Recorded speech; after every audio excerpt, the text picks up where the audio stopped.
अजीबो गरीब दुनिया। नमस्कार दोस्तों, स्वागत है आपका हमारे पीआरएसटी न्यूज चैनल पर, जिसके द्वारा हम आपको समकालीन खबरों के साथ अन्य बेहद रोचक तथ्य और जानकारियां देते आ रहे हैं। इसी क्रम में हम लोग आप सभी के लिए एक नया सेगमेंट लेकर आए हैं, जिसका नाम है अजीबो गरीब दुनिया। इस सेगमेंट के अंदर हम आपको अपनी दुनिया के सभी रोचक अजीबो गरीब घटनाओं, रीति रिवाजों तथा विशेषताओं आदि के बारे में जानकारी देंगे और रूबरू करवाएंगे, जिसे देखकर और जानकर आप चौंक जाएंगे और हैरान होंगे कि क्या हमारी दुनिया में इस प्रकार की घटनाएं होती हैं। ये सेगमेंट आपकी जानकारी में बढ़ोतरी तो करेगा ही, साथ ही आपका मनोरंजन भी करेगा और आपको ये सोचने पर अवश्य विवश करेगा कि क्या दुनिया में ऐसा भी होता है। तो ऐसी ही खबरों से आप अछूते ना रहें और अपने ज्ञान स्तर को बढ़ाने के लिए जुड़े पीआरएसटी न्यूज से। तो जल्दी हमारे चैनल को सब्सक्राइब कर लीजिए और इसे शेयर कर दीजिए। नमस्कार दोस्तों, अपने वादे के अनुसार हम लेकर आए हैं अपना और आपका पहला एपिसोड, जो कि आधारित है हमारे नए सेगमेंट के ऊपर, जिसका नाम है अजीबो गरीब दुनिया। आज हम आपके सामने एक ऐसे फेस्टिवल या त्योहार के बारे में बताएंगे जिसके बारे में बहुत कम लोग जानते होंगे, और अगर जानते भी होंगे तो बहुत ही आंशिक रूप में। लेकिन हम आपको इस फेस्टिवल से जुड़े सभी तथ्यों,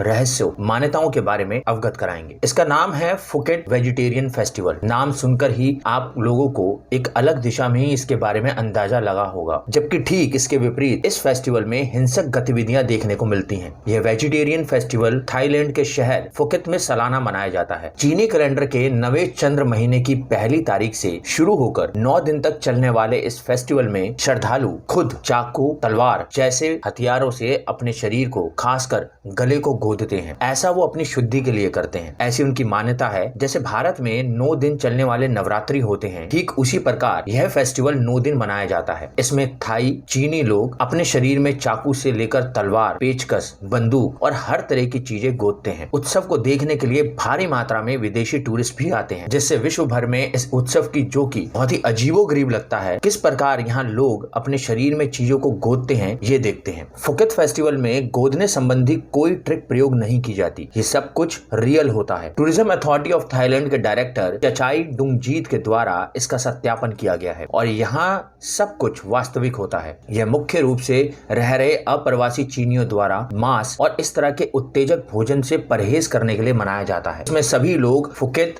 तीर्थ स्थल बान था रुआ के सम्मान में अपने शरीर को कष्ट देते हैं और मनोकामना मानते हैं। 18वीं सदी में फुकेट चीनियों के लिए सबसे बड़ा व्यापारिक केंद्र हुआ करता था। बड़ी संख्या में चीनी यहाँ खदानों और रबड़ फैक्ट्रियों में काम करने आते थे। वर्ष 1825 में प्रसिद्ध चीनी ओपेरा ग्रुप यहाँ आकर लोगों का मनोरंजन करता था। उसी समय वहाँ मलेरिया फैल गया। फुकेट की जनता और ओपेरा के कई कलाकार बीमारी की चपेट में आ गए। ओपेरा ने वहाँ के लोगों को वेजिटेरियन खाना खाने और चीनियों के 9 देवताओं का त्योहार मनाने का निर्देश दिया। इसके बाद पूरे कस्बे से वह बीमारी गायब हो गई। तब से फुकेट के लोग हर साल इसे वेजिटेरियन फेस्टिवल के तौर पर मनाते हैं। यूं तो यहाँ फेस्टिवल से 9 दिन पहले लोग मांस खाना बंद कर देते हैं, लेकिन इस फेस्टिवल में जो होता है वो बहुत ही अजीब है। यहाँ लोग नुकीले चाकुओं, तलवार से अपने गाल, अपने होठों को चीरते हैं। उनका मानना है कि ऐसा करने पर ईश्वर इन सब की रक्षा करते हैं। संक्षेप में कहें तो दुनिया अजीबो करीब चीजों और घटनाओं से भरी पड़ी है। अब आज के युग में लोग इस प्रकार की मान्यता को मानकर अपने शरीर को पीड़ा देकर शुद्धि प्राप्त करने का मत अपने आप में ही एक अजीब बात है। अब इस फेस्टिवल के बारे में